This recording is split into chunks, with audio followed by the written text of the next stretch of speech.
Fala, mente ativa! Esse aqui é o Flá que eu te escuto, o meu podcast sobre histórias que nutrem.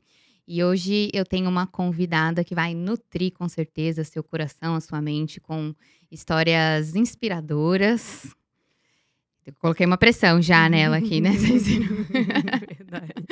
Hoje eu estou aqui com a Thaline Costa, que é médica do esporte, e não só isso, que já é grandioso por si só, mas tem muita coisa legal na história dessa mulher aqui que eu admiro, acompanho já há um bom tempo. A gente já fez uma live juntas, na época que era no Instagram, no Flá que eu te escuto do Instagram, que não era podcast ainda, e a gente continua se acompanhando desde então. Obrigada pela presença, por ceder seu tempo. Eu que agradeço o convite, é um prazer estar aqui. Vamos lá. Bom, até difícil saber por onde começar, mas vou querer saber como que... Quem é a Thaline? Quem é você? Quantos anos você tem? De onde você veio? Assim a gente começa a desenrolar tanta coisa legal que eu tenho aqui para te perguntar. Bom, eu sou Thaline, eu tenho 33 anos, nasci no Rio, mas eu moro em São Paulo desde sempre, já faz 18 anos que eu tô aqui. Então, a maior parte da minha vida eu tô aqui em São Paulo. Aí eu fiz medicina, né, na Faculdade de Medicina do ABC, em Santo André. Depois eu fui fazer residência em Medicina do Esporte na Unifesp. E desde então eu trabalho como médica do esporte e essa é a minha área de atuação. Não sabia que você era do Rio. Sou. Tem um sotaquezinho no fundo. Tem às vezes, uns puxados. A gente não perde, né? É. Ainda mais quando tá em contato. Eu voltei do interior ontem, a gente puxa o R também. Mas fica, né? A gente gosta. E hoje você trabalha como médica do esporte. Isso. Eu tenho uma clínica chamada Olimpo, que fica em Moema. E atualmente é o meu lugar de trabalho, né? Porque, enfim, sou sócia proprietária da clínica. Então, eu deposito toda a minha energia agora focal lá na clínica. E o que um médico do esporte faz? Como é que é a sua rotina de trabalho? Bom, a gente primeiro tem que tirar o mito que a gente só cuida de atleta, né? Que muita gente às vezes fala assim: mas eu não sou atleta, posso passar no médico do esporte? E a medicina esportiva ela é para todo mundo. Ela vai desde as pessoas sedentárias aos atletas de alto rendimento, de alta performance. Pensando em sedentários, porque a gente precisa, né, incluir hábitos de vida saudável na vida dessa pessoa, através do exercício físico, como um instrumento de remédio, né, uma ferramenta, né, de terapêutica, até os atletas de alta performance, que muitas vezes estão ali focados no alto rendimento. Então, é uma medicina que vai de todo mundo, né, dos sedentários à alta performance e também de todas as idades, de crianças até os idosos. E a gente trabalha com promoção de saúde, com prevenção de doenças, usando o exercício físico como uma ferramenta terapêutica. Que legal. E como que foi para você? Porque você trabalha, não sei se você já trabalhou ou ainda trabalha na gestora de saúde, Alice. Isso. E é diferente ali a proposta de trabalhar com prevenção, e muitas vezes o médico do esporte, como você mesmo falou, parece que tem uma distância que é só para atleta, ou então para prevenir lesão especificamente, mas não é só isso. Né? Sim. Atualmente, eu sou médica do esporte da Alice. Antes eu era médica do time de saúde, que era uma médica de família, né? A função. Ela é bem parecida com a medicina esportiva, mas tem suas diferenças, porque nós somos especializados em exercício físico e esporte, diferente do médico de família. Então, hoje eu sou especialista na comunidade da Alice, mas as duas profissões, a medicina de família e a medicina do esporte, elas conversam muito. Eu falo muito que o médico do esporte é o médico de família do atleta e do esportista, porque a gente tem que ter esse olhar global e integrado, tem que ter um olhar 360 em cima da pessoa. Né? Pensar em todos os órgãos, em como eles se comunicam, em todas as funções, como é que está sono, como é que é a rotina de vida dessa pessoa, um pouquinho da história pessoal, da história familiar, e tudo isso, né, dos remédios, se tem alergia, se não tem. Então, tudo isso forma uma pessoa, e esse olhar para a pessoa é o olhar da medicina esportiva, bem como o olhar da medicina de família, para um paciente ou para um membro, né? Como a gente fala na Alice. Então, as profissões, elas se comunicam bastante. E a medicina do esporte, ela tem esse a mais, falando um pouco mais de performance, né? Se a pessoa tem um objetivo competitivo. E aí faz muito sentido você ter um médico do esporte também te acompanhando. Uhum. E a medicina da família é uma medicina preventiva? O que que é a medicina da Isso. família em si? É uma medicina que foca muito, assim, primeiro é uma medicina altamente especializada. Às vezes as pessoas falam que não, assim, qualquer pessoa faz. Não, é uma medicina complexa, de alta complexidade. Existe residência para ser médica de família, tá? Com titulação também. Então, o médico de família, ele é titulado. E eles cuidam bastante de prevenção e promoção de saúde, que é uma área que o médico do esporte também acaba atuando de uma diferente perspectiva, mas acaba atuando também. Entendi. E como que você chegou na medicina do esporte? Você já praticava esporte e aí foi uma deixa para você fazer medicina do esporte? Ou Sim, como que eu, foi eu essa sou paixão? alucinada por esporte, Hum. amo a medicina esportiva também. Então, assim, eu trabalho com o meu hobby e o esporte ele sempre esteve presente. Meu pai era atleta, então ele era atleta de salto, em altura, Legal. e também Uhum. de basquete do Flamengo. Então, o esporte ele sempre esteve presente no meu desenvolvimento. Eu lutava karatê a maior parte da minha vida. Depois eu fui pro esporte, eu fui pro boxe. Aí depois do boxe eu comecei a natação e nunca mais larguei. E aí atualmente eu também sou multiesportes, eu faço um pouquinho de tudo. Sempre estou envolvida conforme o tempo, né, que a gente trabalha também. Uhum. Mas a paixão ela veio, eu estava terminando a faculdade, e aí a gente tem que escolher, né, qual a especialidade que quer fazer residência. E eu estava muito em dúvida entre psiquiatria e ou outra, né? Aí eu falava, gente, Ou outra. era ou outra. Sempre gostei muito de comportamento humano, sempre gostei muito de entender, assim, a origem, né, do adoecimento, a origem psicossomática do adoecimento. Então eu falava assim, putz, vou ser psiquiatra, certeza. Aí, no meu último ano, faltando 6 meses para escolher o meu xizinho, um amigo meu largou a residência de medicina esportiva. Ele não gostou. Foi a partir dele que eu conheci a residência, que eu falei, nossa, existe medicina esportiva? O que faz um médico do esporte? Aí eu fui atrás. No local que ele largou a residência, foi o local que eu fui visitar, na Unifesp. Eu pedi para ir um dia lá conhecer, porque eu não fazia nem ideia o que era medicina esportiva.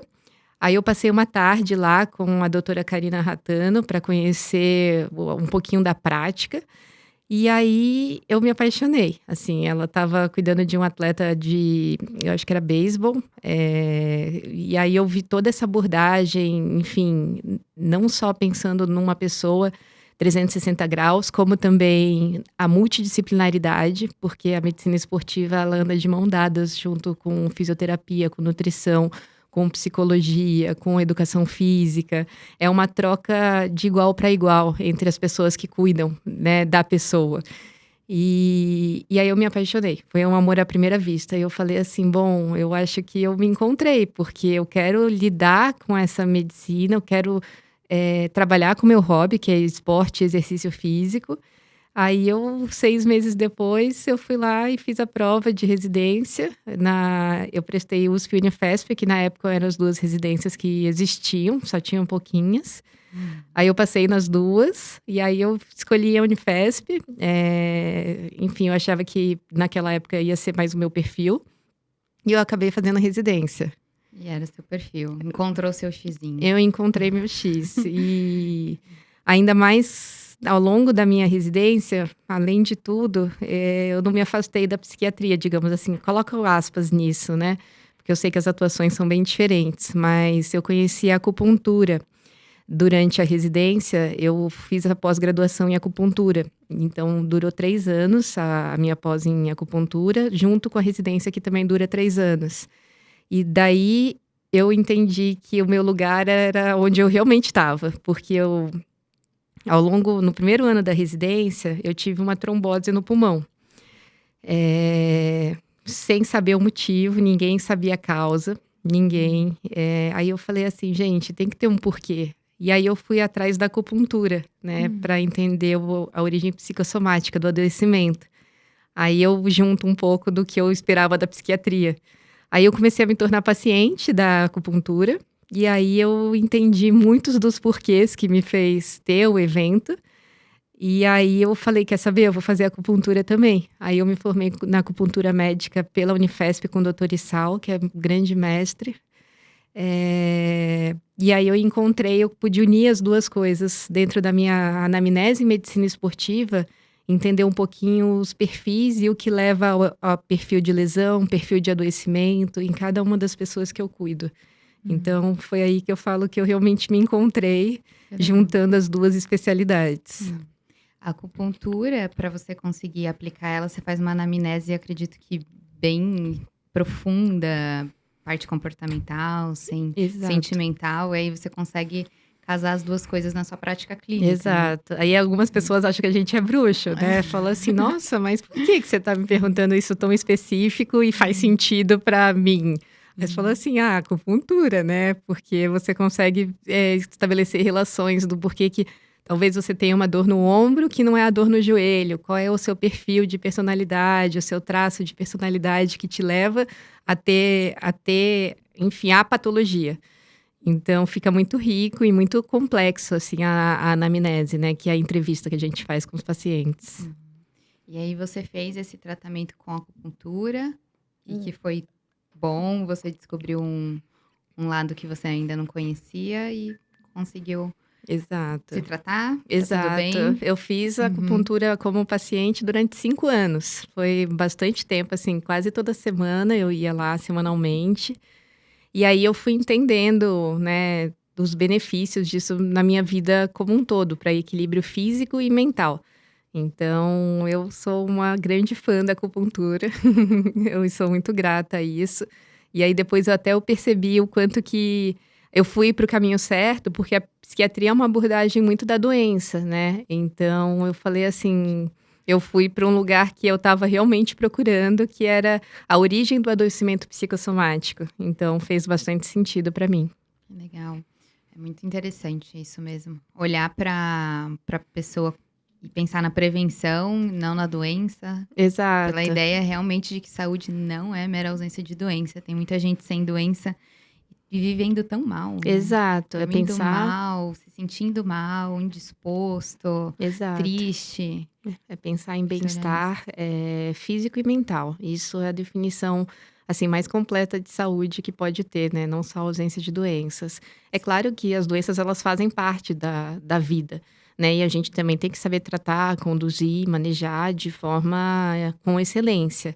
Mas a gente tentar retardar o surgimento das doenças o máximo possível é o ideal. E medicar quando necessário, né? É importante, acho que falar isso, que não exclui uma coisa da outra. Exato. Havendo necessidade. Havendo necessidade, de fato, usando o que há de evidência científica, tratar, aceitar os tratamentos, né? Porque muitas vezes a gente rejeita. Eu falo por mim mesma, eu sou hipertensa, assim, por mais saudável que eu seja. Eu tenho uma hipertensão genética enfim, meu pai também desde sempre hipertenso, aí eu tomo remédio. Eu neguei durante 3 anos a minha hipertensão, porque eu falava, como pode? Eu tão atleta, tão saudável, alimentação boa, como eu posso ter uma doença, sabe?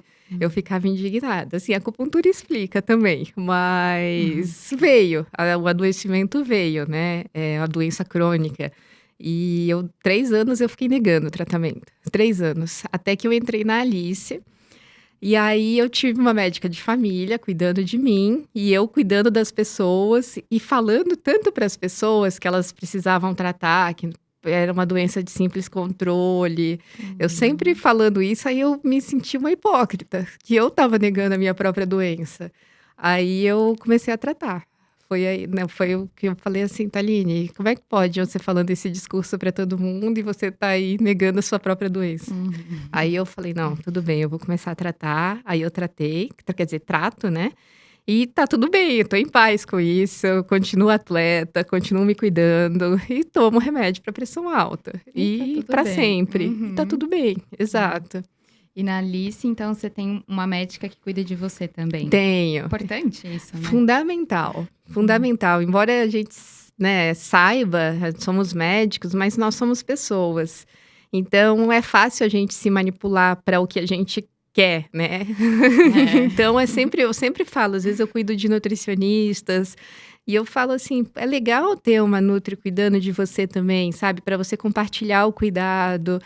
Às vezes a nossa mente manipula. Então, se você cuidando de você, às vezes a gente pode não querer ver alguma coisa e aí passa batido. E se você tem alguém compartilhando cuidado, discutindo, porque eu falo com a minha médica, a gente discute, né? Porque, enfim, as duas entendem. E eu aceito muitas coisas, porque às vezes é isso, eu querendo negar uma doença que eu tinha e discutindo com ela, né? Até que a gente vai aceitar ser cuidada. Isso é muito difícil para profissionais de saúde. A gente se permitir esse cuidado de uma equipe multidisciplinar e é a melhor coisa, porque sempre tem o que agregar, né, no processo. Sim, e dentro de cada área, acho que da medicina ainda mais, tem tantas arestas, assim, tem tantas áreas diferentes. Eu passei por isso recentemente de aceitar que eu ia buscar ajuda de uma nutricionista. Porque muita gente às vezes escuta e fala, mas você não é boa o suficiente para cuidar de você, então você não vai conseguir cuidar das outras pessoas. Mas era uma área completamente diferente, na parte esportiva. Eu estava me sentindo muito fadigada, cansada, fui buscar alguém que entenda do assunto. Eu não entendo de nutrição esportiva, eu entendo de cérebro, de comportamento, Aham. que não se exclui totalmente, mas é outra abordagem, outro perfil. E é muito bom pela troca realmente de experiência, de você também ter uma experiência como paciente. Isso para mim foi muito legal. Fazia muito tempo que eu não me colocava como paciente e pensar, poxa, talvez quando eu fale determinada coisa, meu paciente interprete de outra maneira, acho que preciso melhorar essa abordagem. Foi uma Exato. experiência muito legal, tem Sim. sido. E ter assumir uma responsabilidade também, né, com terceiros, isso também Verdade. muda um pouco. É claro que a gente sempre tem que ter compromisso com si mesmo, mas estar ali junto com alguém e a pessoa, putz, saber que você não tá sozinha na caminhada. E eu falo, isso não é motivo da gente ter vergonha de falar: eu sou cuidada por uma médica. Que bom, porque todas as vezes que eu tentei cuidar de mim, eu não vou falar que eu falhei, mas eu conduzi.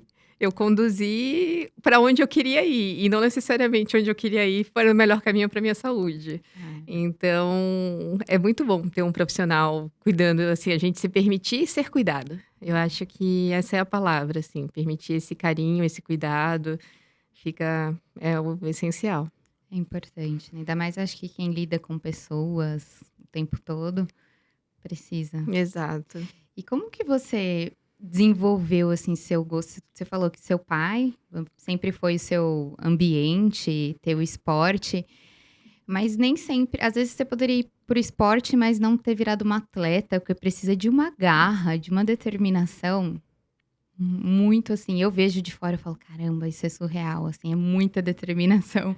Você acha que isso veio também de inspiração do seu pai? Veio da Thaline? Como que você desenvolveu? E só para as pessoas que estão assistindo aqui entender o que você, né, pratica ainda de esporte, eu não sei se foi ou ainda é atleta, Sim, né, pra entender. Uhum. dos esportes que atualmente eu pratico, né, é a corrida, a natação e o crossfit. São os esportes que eu faço. Já fiz triatlon, uma época também, parei faz 3 anos, porque estava incompatível a minha rotina. Uhum. Isso é uma coisa importante também, que às vezes a gente quer tudo, né. Quer ser a melhor atleta, quer ser a melhor médica e não dá tempo. E aí a gente acaba sacrificando coisas como sono e tá o caminho errado. Então eu acabei, assim, para conseguir ter uma rotina mais equilibrada, escolhendo esportes que fossem mais compatíveis com a minha rotina no momento. Então, atualmente eu faço esses 3 esportes e estou fazendo aula de tênis. Comecei também recente, faço dança. Nossa, Eu fa caramba. eu sou multiesportes. Hum. E eu penso que de onde veio, eu acho que grande parte foi uma disciplina herdada na minha família, assim mesmo, do meu pai. Eu lembro que final de semana ele tentou me colocar na natação, eu só dava migué, assim, quando eu era pequenininha. E ele me apresentou diferentes modalidades, né? Isso eu acho bem importante para o desenvolvimento, assim, da criança. E aí ele me colocou no karatê, me dei super bem, adorava o karatê. E eu lembro que nos finais de semana ele descia com a gente, eu tenho uma irmã, eu falo a gente, por causa que era eu com a minha irmã, pra quadra e fazia a gente ficar arremessando, por exemplo, no basquete, ou ele ficava atacando e a gente defendendo no vôlei. Então foi criando essa rotina, essa disciplina muito grande em relação aos esportes e também em relação aos estudos. Meu pai é de família de militares. Então, Hum. claro que tem também o seu lado negativo, uma rigidez muito grande, mas aí nesse desenvolvimento, eu acho que foi criando a disciplina, né? E, claro, gostos pessoais também, né? De se encontrar dentro do esporte, de entender o esporte como algo terapêutico. A terapia veio, assim, o algo terapêutico veio mais quando eu cresci, né? Quando criança era só uma diversão, mas a disciplina eu percebo que eu herdei muito do meu pai. Então, e aí quando você faz isso desde pequena, quando você cresce, vira adulto, você sente falta, você só continua, né, fazendo. Uhum. Então acho que daí veio essa garra, essa determinação e e o amor, né, o amor faz a gente buscar meios para conseguir fazer.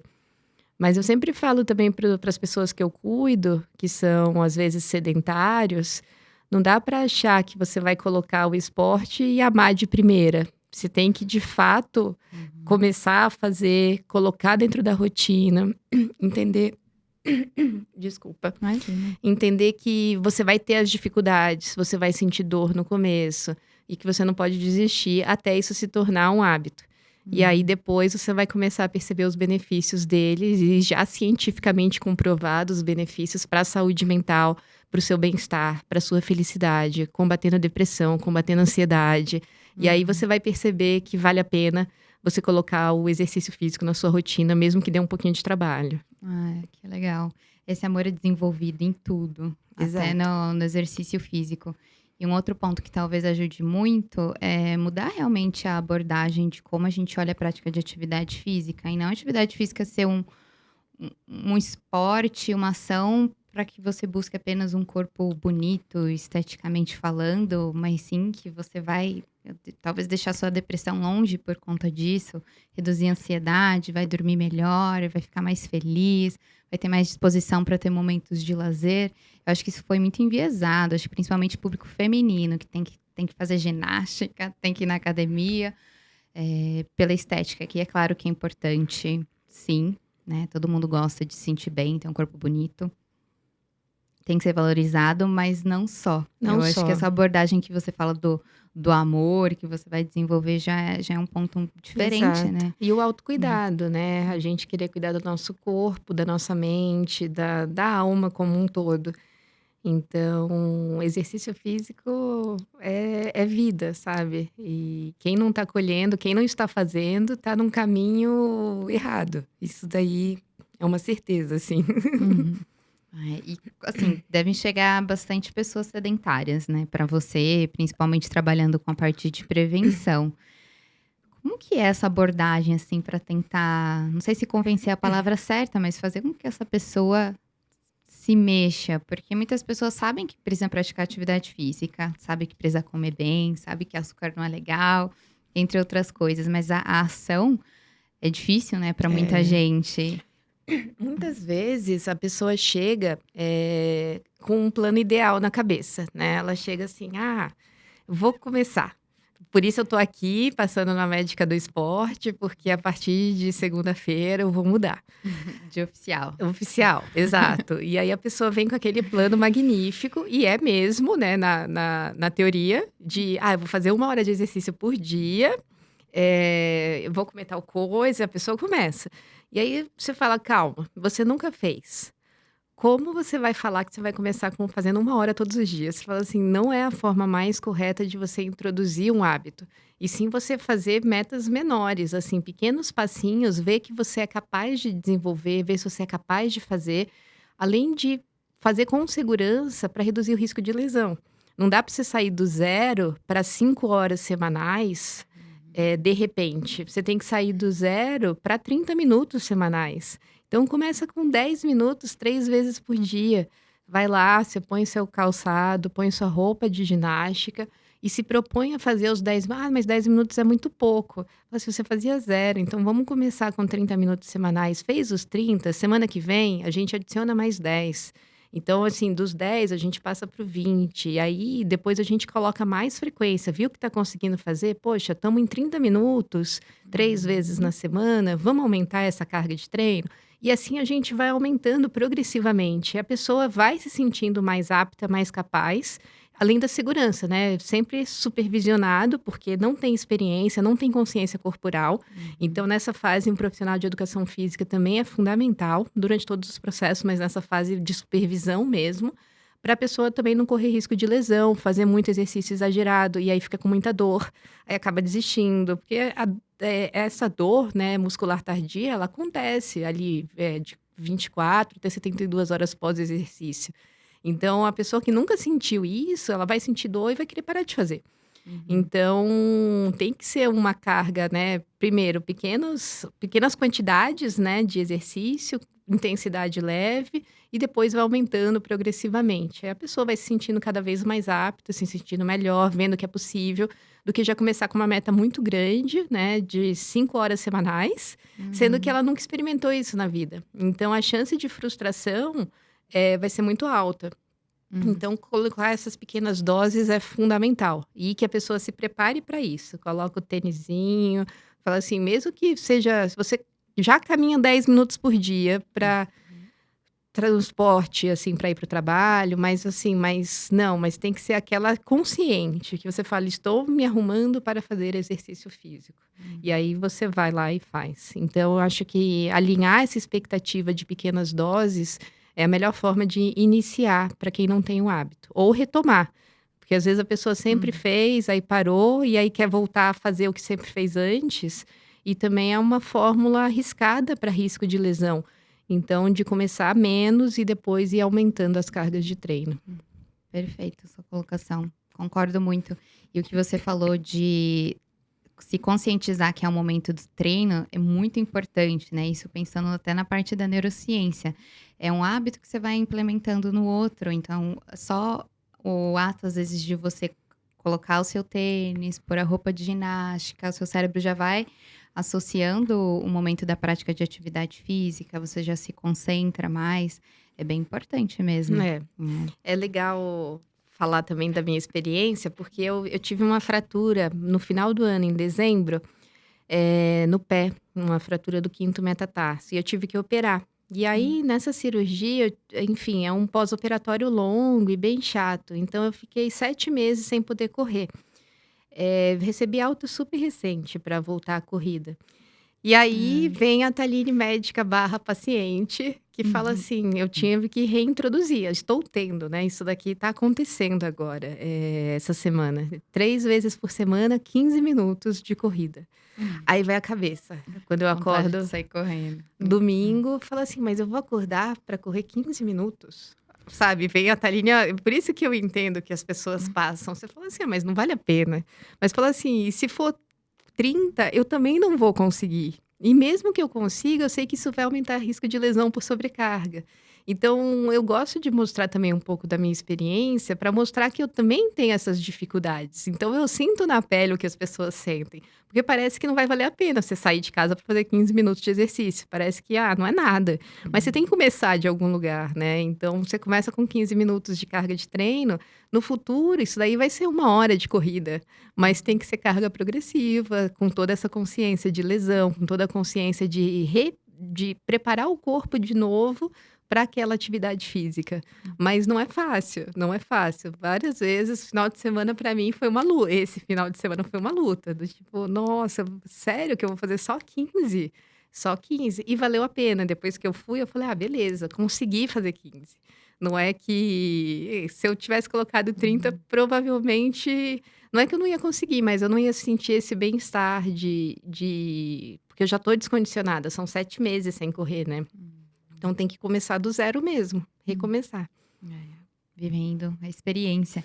E foi a primeira vez que você teve uma lesão que te deixou impossibilitada? Assim, mais grave, que eu tive que operar, foi a primeira vez. Hum, Foi um processo bem difícil. hum, Em dezembro pra cá, porque, o primeiro mês, eu tive que não apoiar o pé no chão, então de muleta, e aí eu sem fazer exercício nenhum. hum, Foi uma coisa que eu fazia muitos anos que eu não vivenciava, de ficar parada. Só que aí a gente dá os nossos jeitos. Eu achei uma academia que aceitou eu ir sem apoiar o pé. Aí eu fiz a musculação de membros superiores junto com uma personal, a Tami, que eu sou muito grata por ela, porque ela me deu as mãos e foi junto comigo. Porque eu não queria ficar parada. Então, eu fiz os membros superiores, eu fazia unilateral, fazia tudo que não apoiasse o pé no chão. E ia com permissão, assim, com alta médica, não é que eu fiz loucura. uhum. Ah, bom. E aí aos poucos eu fui progredindo o exercício físico. Então, assim, eu dei o jeito, né, de continuar ativa dentro do possível. É que quem faz 6, 8 horas de exercício por semana, quando de repente está inserido em 3 horas de treino, eu estava me sentindo parada. Eu falava assim, nossa, mas não estou fazendo nada. Então foi uma luta, porque você vê que você tá diferente, a rotina tá diferente, você sente falta, né. Então foi bem complexo para mim, de dezembro até mais ou menos durante 3 meses, que foi quando eu recebi alta para poder ir pra piscina, que é minha terapia diária. Aí quando eu entrei na piscina, eu falei: "Nossa, agora parece que tá tudo bem de novo". Só a corrida que demorou bastante agora para eu voltar a correr, que foram 7 meses. Poder da mente, falou alto esses meses, hein? Muito, Hum, muito, muito. Precisou bastante resiliência no processo, mas e agora eu vejo que tá tudo bem, sabe. passou. Passou, passou. Está em recuperação, claro. Continuar Exato. vigiando, cuidando sempre, mas Cuidando, foi uma mas fase. e que a lesão faz parte do processo, até mesmo que eu me sinto até mais empática quando eu trato pessoas com a mesma lesão que a minha, enfim, eu recebo pessoas e acolho essas pessoas dentro do consultório, e mostrar que a gente é como todo mundo, sabe? Sujeito às lesões, sujeito a acidentes, sujeito a tudo que todo mundo é. E isso não nos Uhum. torna menos por isso, no sentido de parece que a gente pode ser blindada de alguma coisa Uhum. por saber os conceitos em medicina esportiva. E, na verdade, nós somos como as pessoas que a gente trata, né? Então, e a gente aprende muito com isso também. Sim, sim, é verdade. Nutricionista também come doce, toma cerveja, vinho, tá, gente? Acho que é o mesmo pensamento.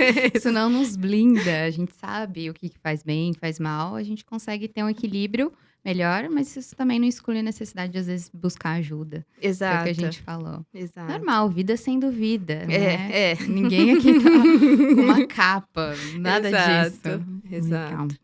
E você estava falando aqui sobre lesão, né, a gente conversando sobre isso, e tem, acho que uma ideia, né, na verdade eu não sei se eu tô falando por mim, né, mas tem aquele conceito de atleta versus saúde, se todo atleta tem saúde ou ser atleta passa do ponto, né, por conta de lesão, que é o esforço demais para o corpo. Qual que é a sua visão sobre isso? Olha, eu sempre falo que, na verdade, eu desfaço um mito, porque é impossível os atletas de alta performance performarem sem ter saúde.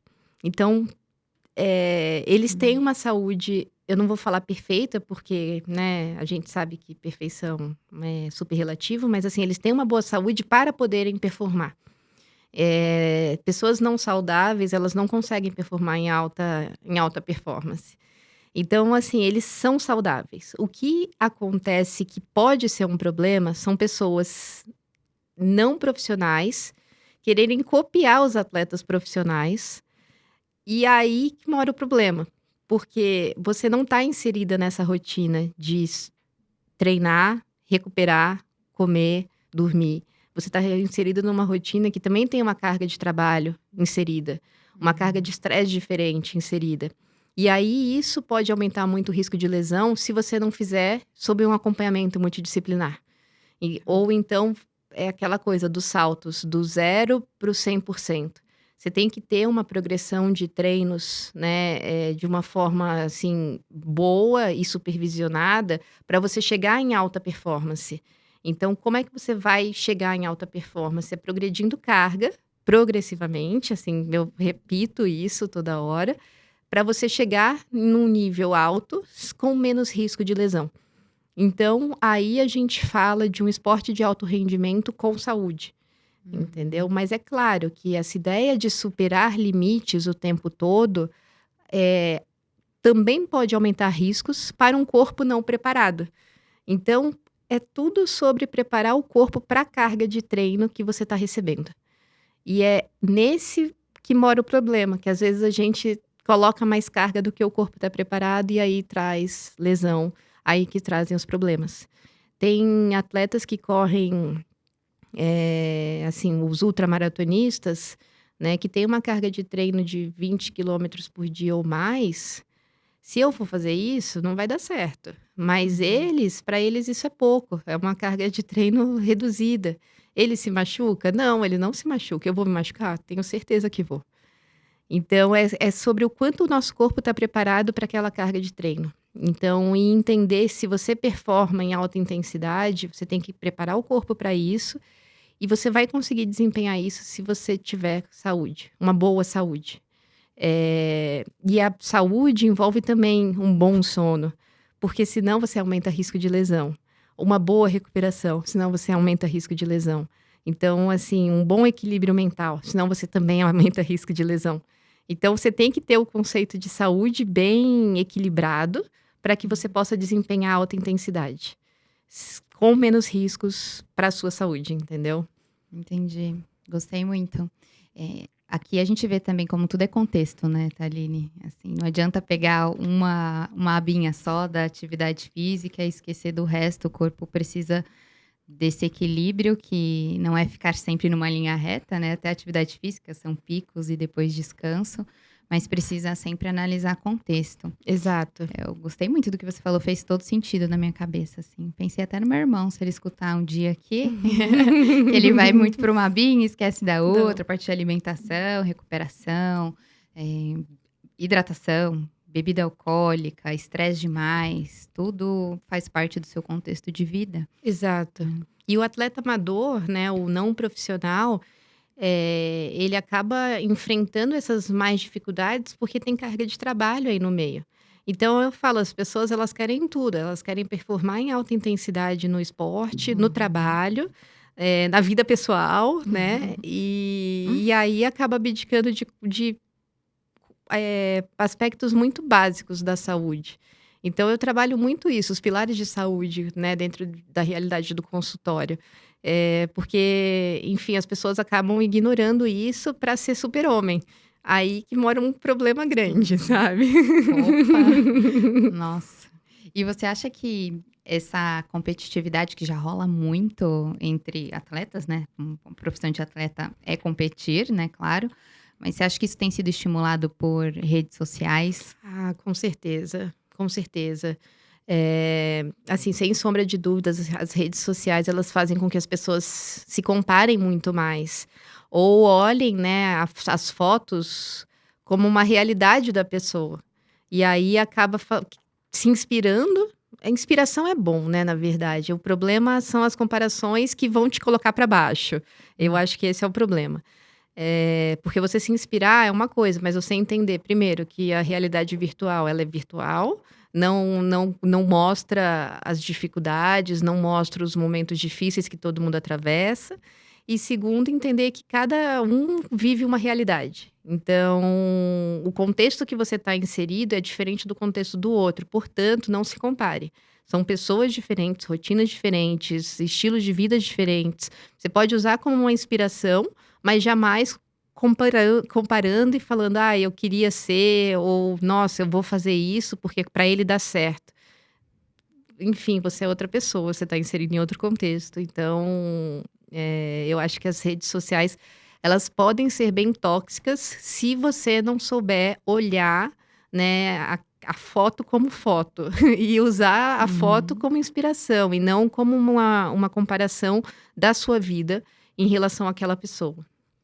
Aí o autoconhecimento entra forte novamente, até que você falou no início que você fazia o triatlon, de repente você entendeu, recalculou, viu que, poxa, não dá para eu fazer isso com o estilo de vida que eu levo hoje, com a rotina de trabalho, carga, até senão você ia dormir pouco e aí não ia ficar legal, né? Exato, exato. Hum. E é difícil, não é autoconhecimento, né? É a gente admitir que, nossa, sem se sentir fracassado. É muito, não é fácil. Haja terapia, porque você falar assim, putz, eu sempre desejei isso, e de repente eu vejo que eu não consigo fazer, não por incapacidade, ou se for por incapacidade também, tudo bem. E você ter que admitir e mudar os seus caminhos, assim, entendendo quem você é, o contexto que você está inserido. Sim.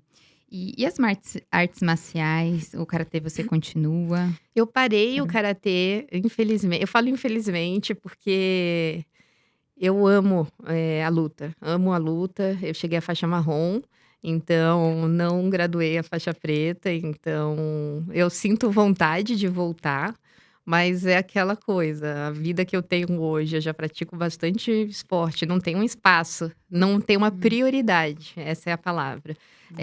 Para arte marcial nesse momento. Porque eu cheguei em São Paulo, eu sempre fiz karatê. Eu cheguei em São Paulo, aí eu procurei academia de karatê perto de casa, não tinha. E foi aí que eu comecei a lutar boxe. Aí eu fiz boxe por 5 anos. Tentando achar o karatê ali, né, no meio do caminho. Mas aí eu acabei, enfim, largando a luta e indo pra água. E fiquei na água. E tô bem fazendo piscina, assim, fazendo natação. E você traz, assim, pra sua vida alguma coisa muito forte que você aprendeu exclusivamente, assim, com o karatê, com artes marciais? O respeito ao adversário, digamos assim. Eu acho que esse é um dos principais ensinamentos que o karatê me trouxe, é o respeito. Eu falo ao adversário, não que, né, a vida, a gente olha pro lado, tem adversário, mas o respeito às pessoas. Eu acho que o karatê, ele tem essa filosofia bem forte. Eu lembro que, nossa, aliás, num campeonato brasileiro que eu participei, foi aí que foi meu pai, ele estava lá assistindo, foi uma luta, um comitê.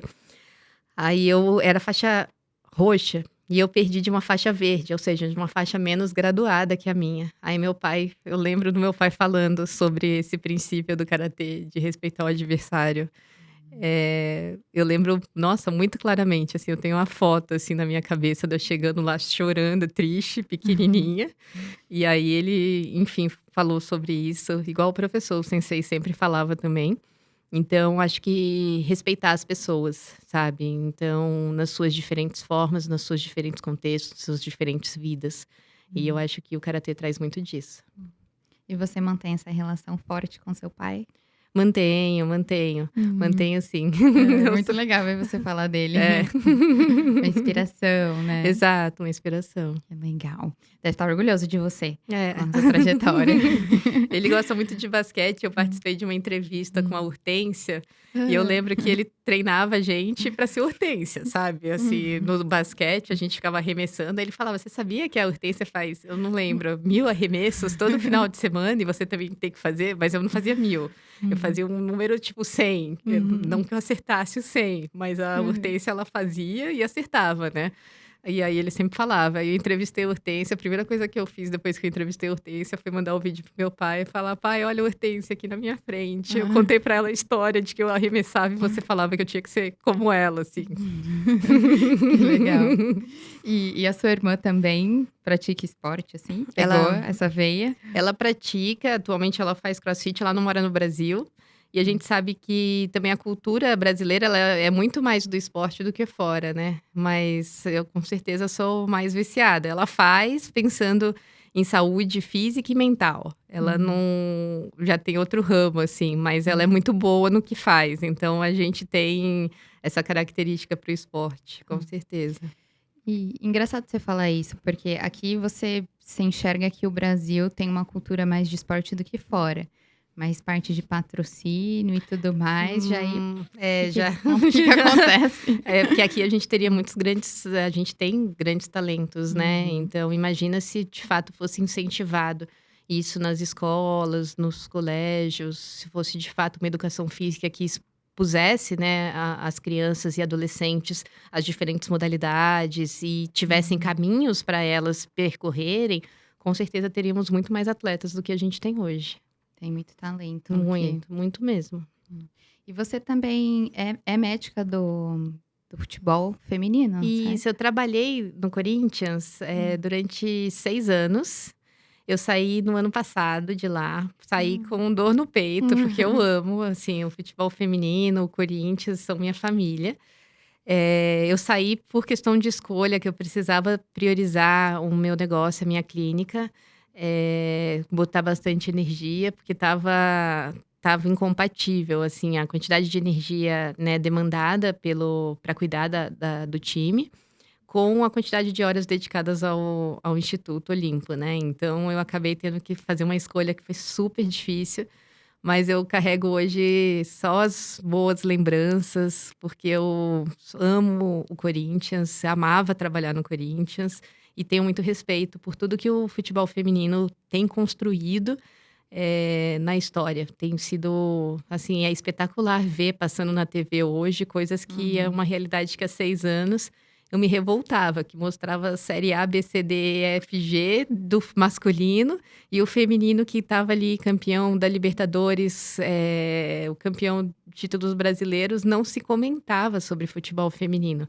Então, Uhum. ver hoje o futebol feminino e onde elas estão chegando, e está muito longe de ser como merece ser, dá muito orgulho saber que eu fiz parte dessa história, sabe? Eu falo Sim. com muito carinho, eu amo a comissão técnica, então foi uma história assim, foram 6 anos de paixão que eu vivi. Obrigada pelo que você fez, Ah, pelas meninas. agradeço. E tem alguma história, assim, que você falou boas lembranças, tem alguma história que você participou com o time feminino que te marcou? Eu acho que desde a primeira Libertadores que eu participei, enfim, ter doado, assim, os conhecimentos e recebido o amor de cada atleta, assim, o carinho, as pessoas abraçarem a gente, ou a própria Grazi, uma vez que ela fez um gol e me abraçou e falou assim: "Obrigada por tudo". Ou você recebe uma camisa Hum. autografada e fala assim: "Ai, obrigada". Só de receber essa gratidão, esse reconhecimento das atletas, não tem preço, assim. Ter vivido isso e receber esse carinho é o que justifica tudo que a gente faz, assim. Cada loucura que a gente faz ou cada, abdicação que é feita, cada escolha que a gente Uhum. faz, receber esse obrigada, essa gratidão das atletas não tem preço, não tem Demais. preço. E você também esteve em Tóquio, foi ano passado, né? Fui para Tóquio nas Paralimpíadas, junto com a natação. Foi fantástico, foi fantástico. Eu não eu recebi é uma convocação nacional, né, que eles chamam pra gente ser médica, da seleção, brasileira de natação paralímpica. E aí eu fui no ano foi ano passado? Foi Acho dois acho que Foi, foi ano né, é passado. verdade, foi Tanta ano coisa, passado. Porque Hum. a pandemia deixou a gente meio doida de horário, de, tipo, situação no tempo e espaço. Daqui a pouco isso normaliza. E aí eu fui convocada, e aí eu fiquei lá 30 dias. Foi bem desafiador, porque estava no meio da pandemia, a gente teve que ficar concentrado 100% do tempo, não podia sair das instalações, paralímpicas, Uhum. olímpicas, né, era o mesmo lugar. Então foram, assim, 30 dias fechados. Foi bastante desafiador, porque a gente só viveu o trabalho o tempo todo. Eu lembro quando a gente chegou lá, 2 médicos tiveram covid, e aí eles ficaram isolados, eu cuidei do hotel inteiro. Hum. Nossa, mais de 200 atletas cuidando, Caramba. porque eles estavam isolados, no começo, e aí depois eu fiquei cuidando só da seleção de natação. Mas Uhum. foi desafiador por causa do covid, foi bem desafiador. Uhum. Então era viver trabalho 100% do tempo. exceto os momentos que eu parava para ir correr. Nas minhas manhãs, eu acordava às 5 da manhã, aí eu fazia minha corridinha, para saúde física e mental, assim, total, mental, principalmente. E depois eu começava a trabalhar. E aí eu ia de 7 até as 10 da noite, que você tem que acompanhar o atleta no doping, né, também. Ah, Depois que termina, todo mundo vai descansar, você tem que estar ali no doping. Então, como que funciona isso? o No doping, doping? eles sorteiam alguns atletas. E aí, quando vai a seleção, alguém da seleção brasileira, você acompanha como médico responsável. Então, e aí eles fazem o exame, que é fazer o xixi ou colher exame de sangue. Só que aí, às vezes, demora um monte, né? Porque nem sempre o atleta quer ir ao banheiro, fazer xixi naquele momento. Então, a gente fica lá, às vezes, 2 horas, 4 horas, esperando o atleta. Então, você sabe que você tem hora para entrar, você não sabe que hora você vai sair. Você pode sair meia-noite, 1, 2 da manhã, porque depende deles, né? Mas é importante estar do lado, o atleta se sente mais seguro, você responde quais medicamentos que ele toma, quais eles não tomam, que você tem que preencher uma lista, quais suplementos eles usam. Então, eles se sentem super seguros quando o médico está do lado, que a gente faz isso por eles, porque a gente já conhece cada um Uhum. deles, né? Então, você reporta tudo e tá ali do lado. Enfim, isso daí faz parte da profissão da nossa, Uhum. da medicina esportiva também. E você teve que supervisionar esses 200 atletas? Não, não os 200, porque era só na época que eles estavam, os médicos foram afastados por Covid, mas aí eu cuidei só da seleção de natação. Então eram menos atletas, por vez. Eu não lembro quantos tinham na delegação, mas era um grupo bem menor, Uhum. talvez, não sei, 30 pessoas. E foi a primeira vez que você trabalhou para Olimpíadas? Foi, mas como médica convocada, porque quando teve o Rio 2016, eu fui como voluntária. E aí eu fiquei no Rio trabalhando na policlínica, Hum. como voluntária, tanto nas Olimpíadas quanto nas Paralimpíadas. Então eu fiquei 45 dias no Rio, me dedicando exclusivamente. Foi muito uma experiência fantástica. Aí depois, quando eu fui convocada para Tóquio, aí eu falei, realizei um sonho. Porque quando eu Uhum. estava lá no Rio, eu ficava pensando: "Olha que legal, deve ser médica da seleção brasileira". Eu falei: "Imagina que legal", porque eu fiquei na policlínica, que passam os atletas que não têm médicos na delegação, entendeu? Que aí acaba vindo médico os atletas do mundo inteiro, que às vezes não leva médico na comissão técnica. O Brasil passava pouco, porque tem os médicos, às vezes só para fazer exame. Então aí a gente fazia os pedidos que o médico pedia, e a gente transcrevia os exames e eles usavam a policlínica. E aí quando eu tinha contato com os médicos, eu falava: "Nossa, olha que legal, tipo, você poder ser médica representando o Brasil". E aí, em Tóquio aconteceu, assim, fui convocada e foi super emocionante, porque foi um sonho realizado, foi um sonho. Legal. E como que foi acompanhar esse público? Você sentiu alguma diferença na forma de conduzir, no seu emocional, trabalhando na Paralimpíada? Olha, eu viajei algumas vezes com o grupo, paralímpico. Eu lembro a primeira vez que eu fui, eu não sabia, assim, como lidar. Eu lembro só que eu sou muito transparente, eu sou muito, assim, muito simples e eu fui com eles entendendo que tá tudo bem, sabe, no sentido de como tratar, as brincadeiras que podia fazer, o que não podia, ou o que Uhum. poderia ser considerado ofensivo, no sentido de: "Olha, como é que eu posso ajudar você?". E eu percebi que a melhor forma, né, percebi conversando com eles, é simplesmente perguntar: "Posso te ajudar? Como eu posso te ajudar?".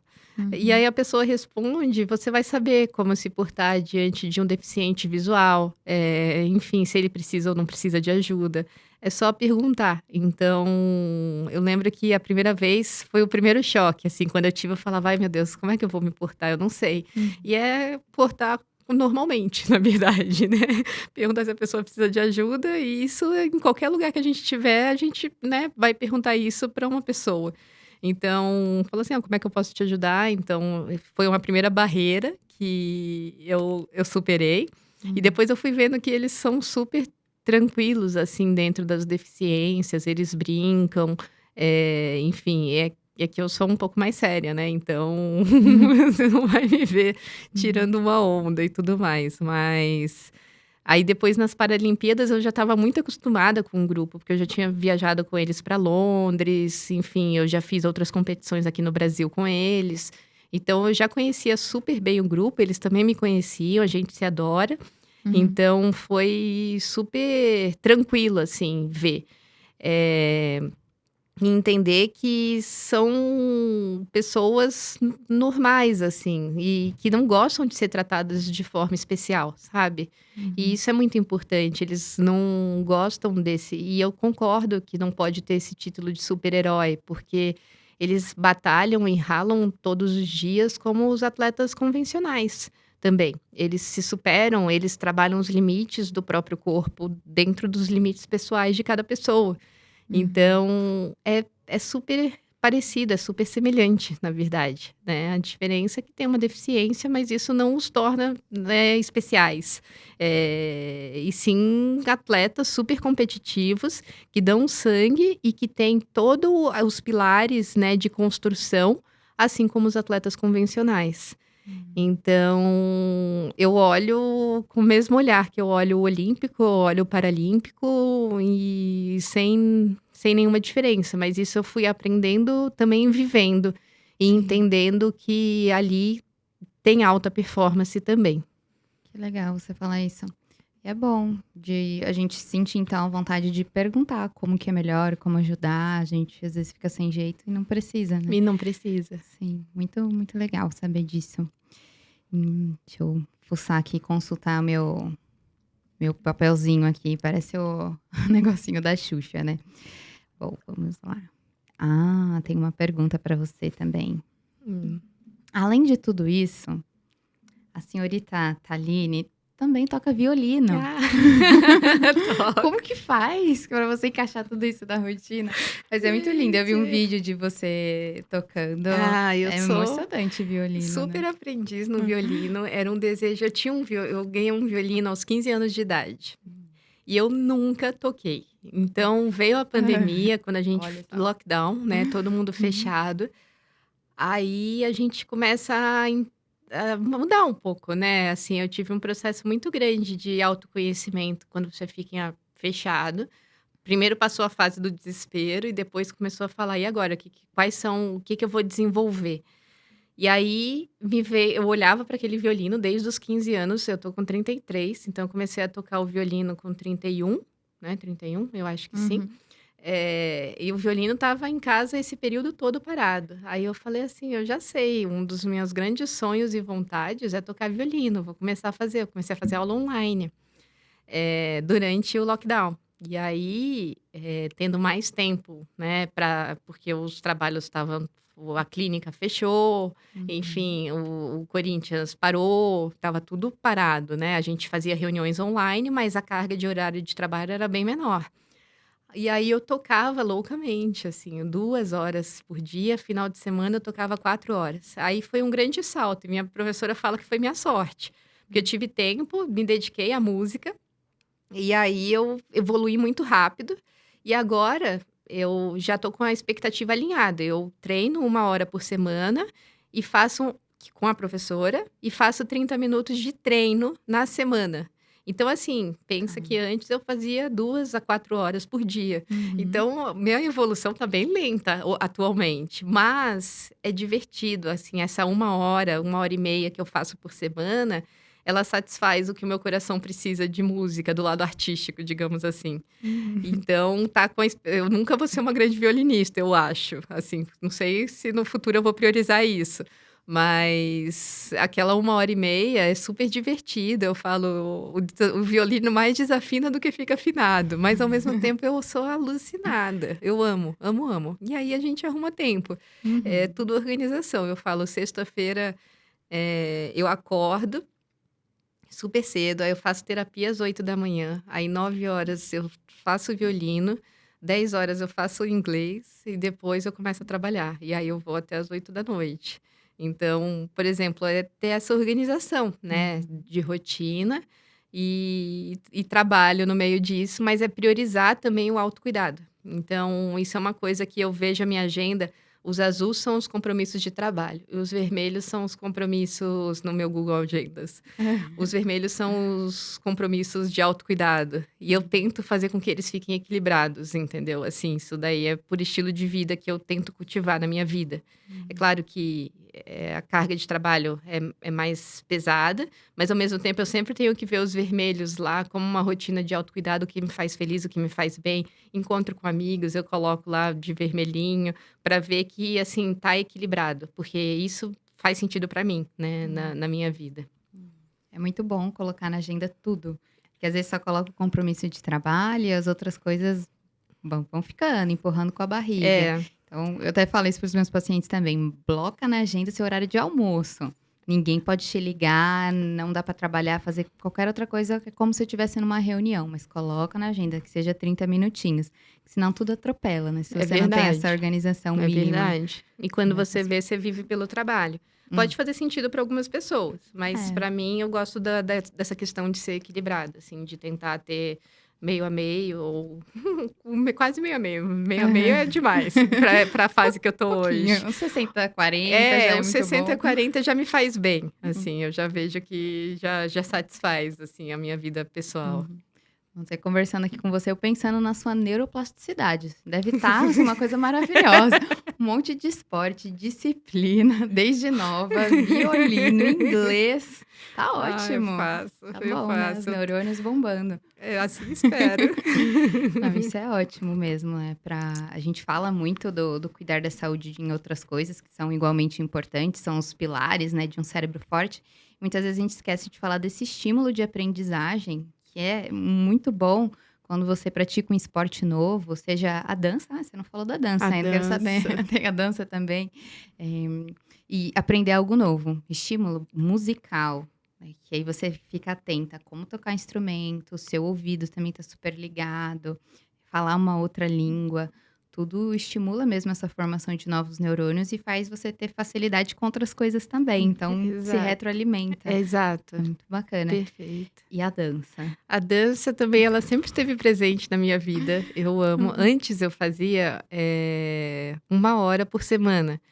Agora eu faço 30 minutos, que é o que dá tempo, mas eu sou da dança do salão, eu gosto de gafieira, de zouk, eu já fiz aula de salsa também, e agora eu tô dançando samba rock e zouk. Tô dançando esses 2 estilos, mas eu já tenho base, né, então os meus 30 minutinhos, eu aprendo um passo novo por aula de cada estilo. É o que fica alinhado. Não vou também, né, performar em alta performance com 30 minutos por semana. Mas eu me divirto naqueles 30 minutos porque eu divido com a minha mãe. A minha mãe faz 30 e eu faço 30. E aí dá 1 hora de aula. Mas eu amo a dança, assim, uma expressão corporal. Eu amo, enfim... é expressão corporal. É uma forma, para mim, é terapêutico também. Você sempre dança sorrindo, sabe? Então, Verdade. é fantástico, assim, eu acho feliz, eu fico bem, eu termino o dia bem, enfim. Aí eu faço os meus 30 minutinhos e dá super certo, assim, funciona pra mim. Tem que se divertir também. Não fazer Nossa, só por obrigação. E você falou várias vezes exato, da diversão, isso é excelente. exato. É o que eu nossa, cada atividade que eu escolho, ela é bem pensada e com muito amor, assim. Eu percebo, porque se o meu foco fosse: "Ah, eu quero me tornar dançarina", eu ia ficar muito frustrada, se o objetivo fosse esse. Para mim, cada uma das coisinhas que eu faço, o objetivo é me divertir enquanto eu faço.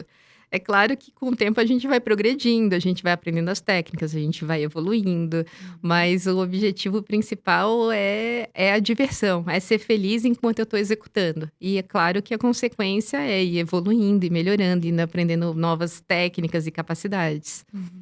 Curtir a jornada. Curtir a jornada, é bem isso. Bem isso. Vai desenvolvendo o auto-amor, mas precisa ser de uma forma que você tenha algum prazer no meio. É, Senão, difícil exato, ir pra frente. exato. E uma forma, acho que, de estimular isso é você prestar muita atenção nos benefícios que você tem quando você pratica, né? Não só depois. Será que É. você ficou mais feliz? Tá dormindo melhor? O seu Exato. pavio aumenta um pouquinho, fica menos estressada. Nossa. Tem que ir percebendo. É isso. E eu Uhum, percebo que quando eu olho a minha agenda e minha rotina, eu falo: "Nossa, meu coração fica preenchido", uhum, porque parece que isso me dá mais vida, me dá mais ânimo pra seguir, sabe. Eu sinto uhum. bastante isso. Legal. E como que você vê a alimentação? Né, você já falamos aqui que é um dos pilares essenciais para quem quer viver bem, mas você enxerga a nutrição, a alimentação como um ponto final, digamos assim, que você precisa se alimentar bem, porque todo mundo precisa comer bem, ou você vê a cuidado com a alimentação como uma forma de você buscar outras coisas, conquistar outras coisas na sua vida? Sim, a alimentação, ela é tudo, na verdade. Ela é a base de tudo. Se a gente para para pensar, e a quantidade de pessoas que eu também trato com deficiência energética, porque você fala assim: olha a sua vida tão atribulada do jeito que é. Você tem que dar. Não é comer só para o exercício físico, você tem que comer para tudo que você desempenha. Você tem que. Tudo é considerada carga de treino no nosso corpo. Assim, a sua dança, o violino, a aula de inglês, o seu trabalho e o próprio exercício são considerados cargas de treino para o corpo. Então você tem que nutrir o corpo, né, para ele poder desempenhar as atividades. E a alimentação também é autoconhecimento, né? É a gente entender qual é o sabor que o corpo está querendo naquele momento, e se permitir. E não é fácil isso. Eu acho que assim, eh, eu aprendi isso também muito com a acupuntura, né, de você permitir os sabores, porque os órgãos também precisam de necessidades energéticas, ser supridas pelos diferentes sabores. Então, você não excluir nenhum sabor da sua vida e ter todos os presentes de forma equilibrada, de forma saudável. Eu tenho uma nutricionista, assim, que cuida, né, da minha alimentação, que ela faz, enfim, e também tem as permissões pessoais que a gente acaba fazendo. Poxa, se eu tô de TPM, meu corpo pede mais docinho e eu vou permitir o docinho. Uhum. Então, e isso é um autoconhecimento, você saber qual é o sabor que você quer naquele momento para aquela situação mental que você está vivendo ou situação hormonal que seja que a gente está vivendo. Então, a alimentação ela é a base de tudo e também do autoconhecimento. A alimentação é fundamental, tanto quanto todos os outros pilares para a saúde, ela Hum. entra ali como a base de tudo. Interessante que na acupuntura aprende isso também, não fazia ideia. Aprende. Olha só, tô descobrindo. É, São 3 anos de muita coisa. é. Que legal. Tem alguma, digamos assim, burrada que tenha acontecido na sua vida, que na hora foi aquele momento trágico e depois você pensou: "Caramba, acho que isso foi bom ter acontecido"? Hum, eu acho que talvez o mais recente que eu posso contar é a minha fratura. Ela provavelmente ela estava ali, eu estava sentindo dor fazia uns 5 meses, Hum, e aquela coisa do se permitir ser cuidada, e eu não me permiti ser cuidada naquele momento, assim, eu fiquei 5 meses sentindo dorzinha, ignorando a dor, porque eu sabia que ela podia me afastar das coisas que eu amo. E aí uhum. eu falei assim: "Ah, mas é só uma dorzinha". E assim foi por 5 meses, até que a dorzinha virou uma fratura. E eu meio que sabia do processo, porque como médica do esporte, eu lido muito com fratura por estresse, muito. Hum, Então eu sabia o que estava acontecendo comigo, mas eu não essa informação, por exemplo, eu não compartilhei com a minha médica. Eu não queria ouvir: "Taline, você precisa ser afastada do exercício físico". Neste momento. Eu não queria ouvir isso. E aí eu falei: "Ah, só uma dorzinha, tá tudo bem, vai que é só uma tendinite". E uhum. aí eu fui carregando isso. Então, assim, dá pra chamar isso de uma burrada sem igual, que eu cometi na minha vida pessoal, que eu nunca cometeria cuidando de um esportista, de um atleta, de uma pessoa, de um paciente, nunca, assim, jamais. Até porque meu papel lá é exatamente esse, é prevenir isso. E aí eu evolui com uma fratura que me afastou 7 meses, ao invés de ter me tirado de 8 a 12 semanas, me afastou 7 meses. Uhum. Então, das coisas que eu mais gosto. E provavelmente podia ter um déficit energético envolvido, porque na correria também eu acabei não dando a atenção para alimentação, tanto quanto eu estou olhando agora. Então ali foi uma burrada que com bastante aprendizado. Assim, seja olhar para as deficiências nutricionais, seja olhar para essas pequenas dores que a gente manipula nossa mente e não quer ver. A vida vai lá e fala assim: olha, você vai ter que enxergar. Trouxe uma fratura que me afastou mais de metade do ano, ao invés de ter sido uma coisa pequena, sabe? Uhum. A conta chega. Chega para todo mundo. Nossa, eu tava falando ontem, postei no Instagram, contei um desabafo de uma vez que eu entrei no vermelho na conta, justamente por esse medo de olhar. Eu sabia que estava indo para um caminho que não estava legal, que eu estava gastando mais do que eu ganhava, e comparei isso com o que muitas vezes a gente faz com a saúde. Muitas vezes a gente sabe que está indo para um caminho que não está bom, mas a gente tem medo de encarar essa realidade. Às vezes por faltar coragem, por achar que vai ser muito mais difícil do que na realidade é. Mas assim, a conta vai chegar se você não olhar, então olha antes, com carinho. Olha. Não deixa acontecer, E né? se não quer olhar, pede ajuda, porque aí alguém vai te fazer olhar, sabe? Se a gente não consegue ver sozinho, vai gritando por ajuda, que aí as pessoas, enfim, a gente tem que ter essa equipe de apoio, né? Sim, não somos Mulher Maravilha. Exato. Tem que tomar cuidado com essa síndrome, né? Que a gente mesmo se coloca, às vezes. Boa. Bastante. Você é budista? Sou. Me conta. Bom. Como que se exerce a prática do budismo na sua rotina, na sua vida? Então, tudo começou também, sempre vem depois de eventos dramáticos, né? Depois que eu adoeci, eu tive a trombose pulmonar. Gente, eu era uma Thaline antes da trombose, eu sou uma Thaline depois da trombose. Antes da trombose, eu vivia pelo futuro. Eu vivia, assim, eu nunca vi... Eu não sei como é que eu conseguia lidar com tanta ansiedade na minha vida. E eu era ansiosa, rígida, no sentido de, se eu programei para um restaurante, o restaurante estava fechado, acabou o meu dia. Assim, uma rigidez bizarra. Uma rigidez, ansiedade, vivia pelo futuro, olhando sempre o futuro. Aí eu tive a trombose lá em 2015.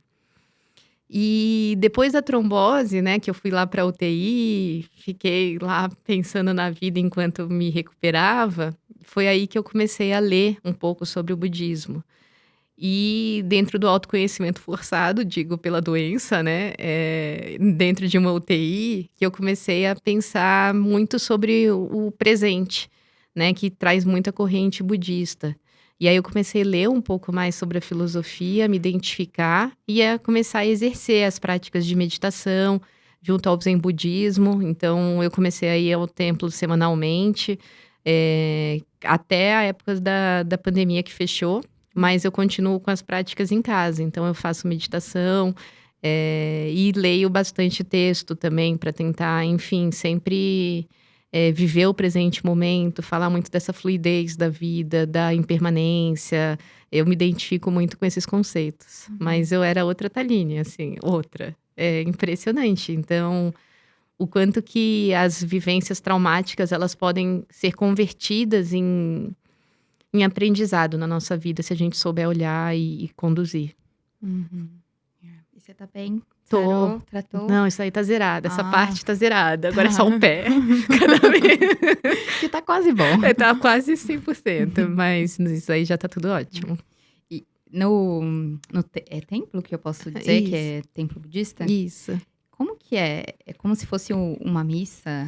Tem uma oração? Lá essa no- meditação? No Zazen, né, que é o que eu frequento, tem uma palestra de um tema por semana, que aí isso dá para assistir online, mas os que eu ia presencial era Zazen para iniciantes, até. Eu sou super iniciante dentro da prática.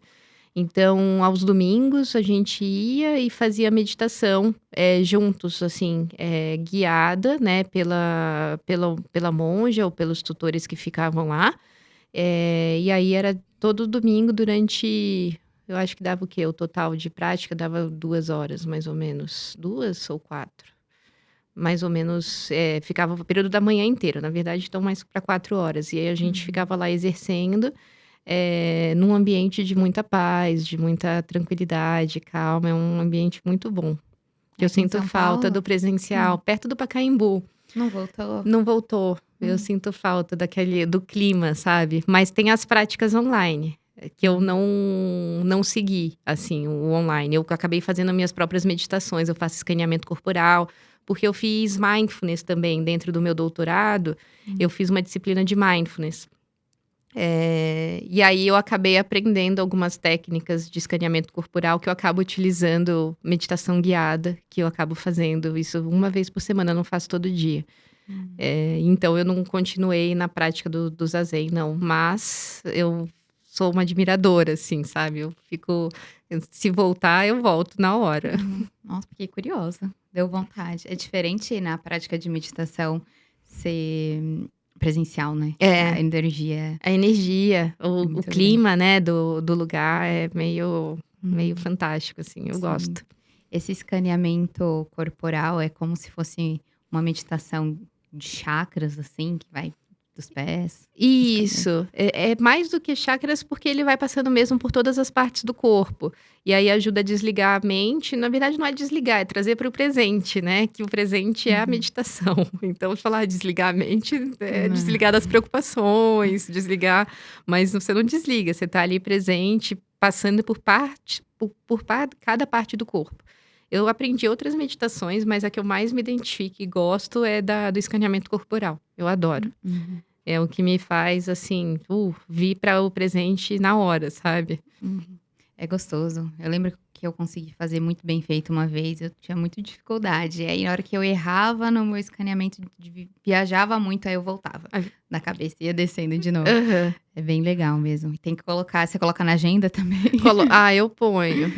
Eu faço porque aí entra no vermelhinho, que é as coisas que me fazem bem, que eu gosto, de satisfação pessoal mesmo.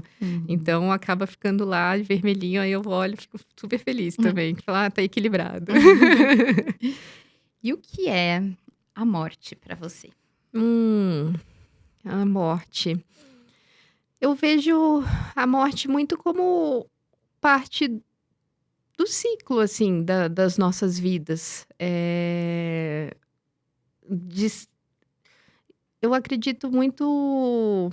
Nossa, que pergunta complexa. Eu nunca tinha difícil, parado né? para pensar, assim, o que é a morte para mim.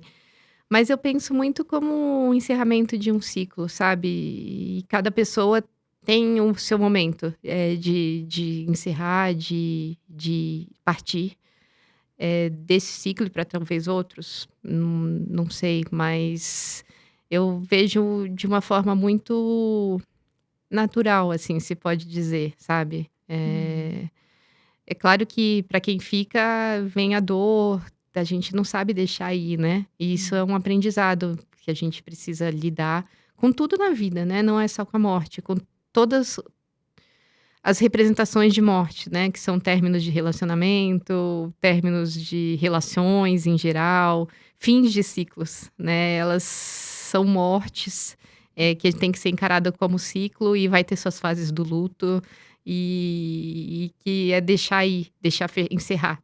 Então eu enxergo de uma forma bem natural, embora dolorosa. Sim. Por você não tem o medo da morte, da sua morte em si? Olha, eu amo viver, né? Então, falar assim, putz, você tem medo? Olha, eu não gostaria que fosse agora, entendeu? Mas eu enxergo como, assim, é um fim do ciclo. Então, às vezes, ali é o seu momento mesmo. Então, assim, mas eu sou apaixonada. Dá pra perceber tudo que eu faço e gosto. Então, dá vontade de ir muito além, né, do que a gente tá vivendo. Então, que seja mais pra frente pra eu viver mais. Mas, ao mesmo tempo, enfim, eu acredito muito que as coisas acontecem quando elas precisam acontecer. Então, eu não temo, não. Muito bom. E tem alguma mulher que, assim, te inspira muito, que você admira demais? Eu tô pensando aqui, na verdade, eu sou se te falar um nome, assim, eu não tenho. Eu vejo muito, eu me inspiro muito em mulheres fortes, mulheres que conquistam, mulheres que estão conquistando espaço, mulheres que abrem caminhos. Eu admiro muito as mulheres, assim, como um todo, sabe? Então, e saber o que a gente passa a forma que a gente é criado, a forma que a cultura olha a gente, e o quanto que a gente ultrapassa os obstáculos, né, sociais. Então, eu admiro muito mulheres. Eu gosto de dizer assim, sabe? Não uma mulher específica. Então, se eu parar para pensar na minha mãe, é uma mulher que eu admiro por toda a história dela, por tudo que ela venceu, por tudo que ela conquistou. Então, assim, eu admiro várias personagens mulheres, entendeu? Mas eu não teria um nome específico para falar, olha, essa daqui é a pessoa. Admiro, por exemplo, autoras que escrevem literatura. Eu admiro, enfim, atletas mulheres. Eu admiro mulheres em geral, entendeu? Uhum. Que legal, gostei dessa resposta. E você tem algum livro para indicar, assim, pensando alguma autora mulher? Legal. Um que eu li ontem, na verdade, super curtinho. Hum. É, é para educar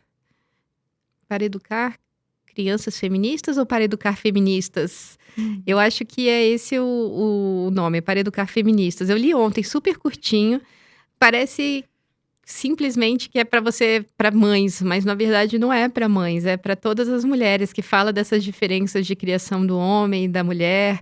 É um livro, uma leitura muito fluida, coisa de 1 hora de leitura, tá? Então dá para ler, sentar num domingo Legal. e ler. Mas é um livro que eu indico muito, assim, tanto para homens quanto para mulheres, porque é importante trazer essa consciência. Fala muito das mulheres, fala muito não, fala um pouquinho, um trecho lá, das mulheres que abandonam o esporte, e os homens continuam. Então tem umas diferenças, assim, bem sutis, e falam muito mais do que educar crianças. Fala muito de como fomos educados e de como é que é a nossa luta, né? Pra gente, o quanto que a gente carrega do que a gente foi, da nossa formação, e o quanto que a gente tem que ainda lutar. E os homens também precisam lutar contra esses próprios padrões que foram aprendidos, para a gente poder exercer uma sociedade mais justa. Que legal. Vamos procurar. Para educar mulheres, algo assim, num Eu acho que é para livretinho, né? educar feministas. Feministas, tá. Isso, eu acho que é o nome dele. Eu não sei se tem crianças feministas, mas eu acho que é para educar feministas. Sim. Algum filme que você indique? Filme. Eu assisti. Vou falar o que eu vi de recente. Mas O Lixo Extraordinário. É maravilhoso, tá? No Netflix. É um documentário. E é fantástico, assim, que fala da história do artista, né? Que ele desenvolveu um projeto no lixão do Rio de Janeiro. E fala o quanto que esse projeto artístico modificou a vida de cada um dos trabalhadores que estavam lá, nessa sensação de se reconhecer, de olhar para si. É muito bonito, além de ser uma admiradora também. Então, acho que vale a pena. Beleza. Uma comida. Uma comida. Eu sou apaixonada. Pão com ovo. É assim, Básico e bom. eu amo. Pão com ovo, PF e brigadeiro. Se for só uma, é difícil. Agora, essas 3 são as top favoritas da minha vida. Muito bom. Música. Música. Eu também não tenho, assim, um artista favorito. Eu amo jazz, eu amo blues, amo MPB também. Então, eu sou uma fanática por esses estilos. Que mulher. Adorei. E se você pudesse voltar para algum momento da sua vida que tenha sido muito gostoso, muito bom, se tivesse uma cápsula do tempo, para onde você iria? Olha, eu gosto muito do presente. É difícil falar, assim, eu respeito cada etapa de vida que eu vivi. Gosto delas de formas diferentes. Mas o melhor momento para mim é o hoje, que é o que eu tô vivendo, é o que eu tô aprendendo, é o que eu tô construindo. Então é difícil ser transportada para algum lugar que não o agora, sabe? Bom, gostei. Espero que tenha gostado também do nosso bate-papo, Adorei. desse momento presente. Muito gostoso saber um pouquinho mais sobre a sua vida, sua trajetória. Tem muita coisa boa por vir, espero, né? Quais os próximos passos, seus sonhos? Eu quero muito que, assim, que a Olimpo, né, cresça bastante, que ela seja, né, reconhecida como esse espaço de saúde e bem-estar entre as pessoas, entre os atletas e os esportistas. Então eu quero ver o negócio crescer bastante, como já tem crescido e que continue assim prosperando. E sempre almejando, né, esse equilíbrio de vida pessoal com vida profissional, que tem nossos desafios, enfim, como todo mundo tem. Vai prosperar, com certeza. Assim espero. Obrigada. E para você que acompanhou aqui o nosso bate-papo, deixe uma mensagem aqui para Thaline. Não se esqueça de se inscrever aqui no canal, deixar seu comentário. Tem esse canal aqui com o vídeo na íntegra do Fla que eu discuto e tem também o canal de cortes, onde a gente seleciona os melhores momentos e coloca aqui também no YouTube. O link desse canal de cortes está aqui embaixo também no vídeo. E para finalizar, conta como que as pessoas podem te encontrar, e-mail, clínica, Instagram, o que você quiser. Pode me encontrar no Instagram, Thaline Costa, e também através da clínica, é olimpo.instituto, tá? Que vocês vão poder ter acesso. Então, só chamar e lá no meu próprio contato, né, do Instagram, tem um linkzinho que vai direto para o WhatsApp da clínica, então dá para conversar também através desse canal. Legal. Vou lá. Tô precisando ver se minhas articulações estão saudáveis. Obrigada pela conversa, foi excelente. Eu adorei. Obrigada a você pelo tempo, pela disposição, por abrir aí uma parte da sua vida pra gente. Obrigada. Foi muito legal, tô feliz. Obrigada, de ter você eu também, aqui. tô super feliz. E você é uma mulher que eu admiro também, que a gente tá falando aqui de mulheres. Admiro muito. Eu também te admiro bastante. Muito obrigada, viu? Agradeço. Obrigada pra você que acompanhou. Se inscreve, deixa o like e compartilha também, né? Não pode esquecer. Grupo de WhatsApp, Facebook, Instagram, como você preferir. E a gente se vê no próximo episódio.